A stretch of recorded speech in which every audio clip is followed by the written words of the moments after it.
Halo semuanya, perkenalkan nama aku Egita Olivia Surya, kelas 10 AK 1 dari SMKN Negeri 3 Jakarta. Kalian tahu gak sih maksud dari gambar ini?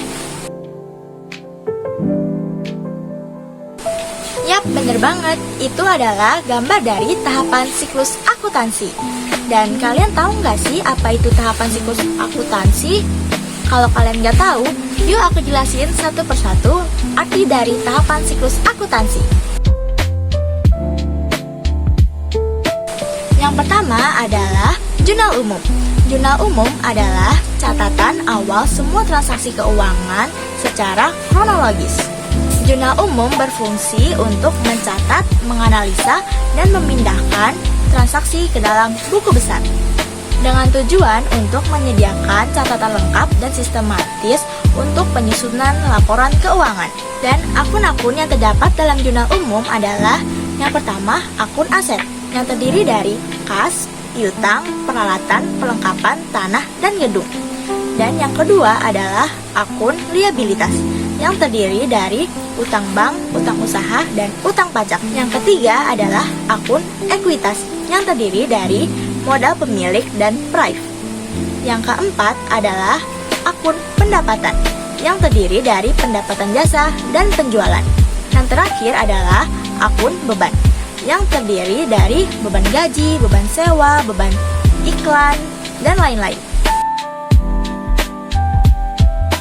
Tahapan yang kedua adalah buku besar. Buku besar merupakan kumpulan dari akun-akun yang digunakan untuk mencatat dan mengelompokkan transaksi sejenis secara historis dari jurnal yang sudah dibuat sebelumnya.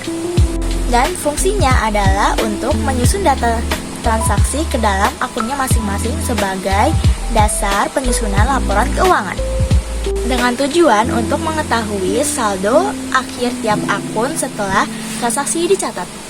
Buku besar memiliki 3 bentuk. Yang pertama adalah buku besar bentuk T, yang menggunakan format paling sederhana dan umum digunakan.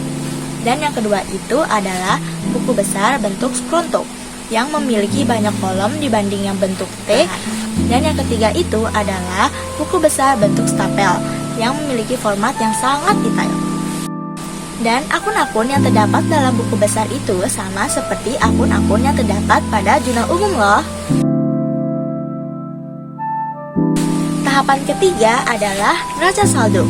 Neraca saldo merupakan daftar yang menunjukkan semua saldo yang terdapat di buku besar, yang berfungsi memeriksa keseimbangan antara saldo debit dan kredit, yang bertujuan untuk menyajikan data awal untuk menyusun laporan keuangan agar tidak terjadi kesalahan saat penjurnalan atau posting. Dan akun-akun yang terdapat di neraca saldo ini masih sama dengan akun-akun yang terdapat di jurnal umum dan buku besar loh. Dan tahapan yang keempat adalah jurnal penyesuaian. Jurnal penyesuaian ini dibuat ketika ada perubahan saldo suatu akun, yang berfungsi untuk menyesuaikan pendapatan dan beban agar sesuai dengan periode akuntansi, dan bertujuan untuk menyajikan saldo yang benar sebelum menyusun laporan keuangan. Dan akun-akun yang terdapat di jurnal penyesuaian adalah akun perlengkapan, beban dibayar di muka, beban yang harus dibayar, pendapatan diterima di muka, pendapatan yang harus diterima, dan penyusutan aktiva tetap. Dan tahapan yang kelima adalah neraca lajur. Neraca lajur merupakan kertas kerja yang berupa tabel yang digunakan untuk membantu dalam menyusun laporan keuangan secara sistematis. Dan fungsi neraca lajur adalah untuk meringkas data akuntansi, memudahkan dalam penyusunan laporan keuangan dan mendeteksi kesalahan, dan bertujuan untuk menyusun laporan keuangan dengan lebih akurat dan mudah. Untuk akun yang terdapat di dalam neraca lajur adalah aset, kewajiban, beban, pendapatan, dan modal. Dan kolom yang terdapat di neraca lajur adalah kolom neraca saldo, jurnal penyesuaian, neraca saldo setelah jurnal penyesuaian, laba rugi, dan neraca. Dan tahap yang keenam adalah laporan laba rugi. Laporan laba rugi adalah laporan keuangan yang menunjukkan pendapatan, beban, dan laba atau rugi dari suatu perusahaan pada suatu periode. Fungsi dari laporan laba rugi adalah untuk menilai kinerja keuangan dan profitabilitas perusahaan dengan tujuan untuk memberikan informasi data keuangan untuk mengambil suatu keputusan dan evolusi kinerja.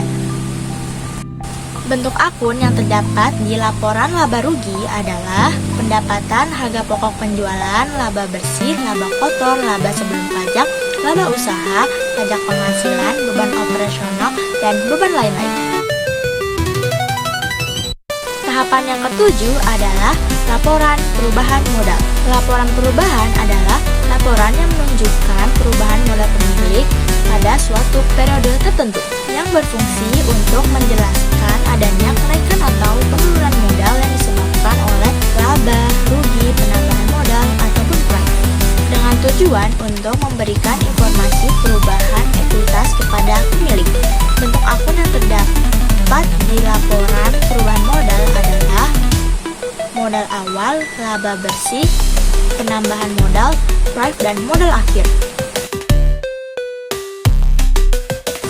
Yang kedelapan adalah laporan keuangan neraca. Laporan neraca adalah laporan yang menunjukkan posisi keuangan perusahaan pada suatu waktu yang tertentu, yang berfungsi untuk menilai kekayaan, utang, dan modal perusahaan, yang bertujuan untuk memberikan gambaran kondisi keuangan perusahaan untuk pengambilan keputusan. Bentuk akun yang terdapat di laporan neraca adalah yang pertama, aset lancar yang berisi kas dan piutang, aset tetap, tanah, dan gedung. Yang kedua adalah utang lancar, yaitu utang usaha, dan utang jangka panjang, yaitu utang bank. Dan yang ketiga adalah ekuitas, yang terdiri dari modal pemilik dan laba yang ditahan. Yang kesembilan ada jurnal penutup. Jurnal penutup adalah jurnal yang digunakan untuk hapus saldo akun nominal, prime, dan laba rugi, yang berfungsi untuk mengosongkan akun pendapatan, beban, dan prime agar siap untuk periode selanjutnya, dengan tujuan untuk memindahkan laba rugi ke akun modal dan menyusun saldo awal periode. Bentuk akun yang akan ditutup adalah pendapatan, beban, ikhtisar laba rugi, dan prime. Ke-10 adalah buku besar setelah penutup. Buku besar setelah penutup adalah proses pemindah bukuan akun-akun yang bersumber dari neraca saldo, jurnal penyesuaian, dan jurnal penutup. Fungsi dari buku besar setelah penutupan adalah untuk menyajikan saldo akun akhir yang permanen dan mempersiapkan data untuk laporan keuangan periode selanjutnya, yang bertujuan untuk menjaga keberlangsungan informasi keuangan. Dan bentuk akun yang terdapat di buku besar setelah penutupan adalah aset, kewajiban, dan ekuitas. Yang ke-11 adalah neraca saldo setelah penutup. Neraca saldo setelah penutupan diisi oleh akun-akun yang berasal dari buku besar setelah penutupan atau akun-akun yang belum ditutup, dan fungsinya adalah untuk menyajikan saldo akhir yang permanen dan memastikan akun sementara telah tertutup. Dan neraca saldo setelah penutupan ini bertujuan untuk menyajikan informasi keuangan yang akurat. Bentuk akun yang terdapat di neraca saldo setelah penutupan adalah aset, kewajiban, dan ekuitas. Dan tahapan yang terakhir adalah jurnal pembalik.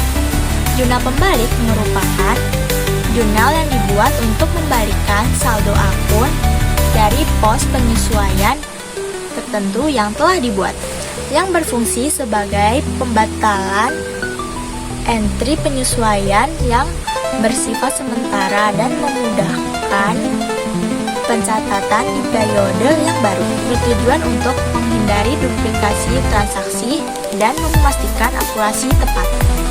Akun-akun yang perlu jurnal pembalik adalah beban diterima di muka, beban yang masih harus dibayarkan, pendapatan diterima di muka, dan pendapatan yang masih harus diterima. Sekian deh dari tahapan siklus akuntansi.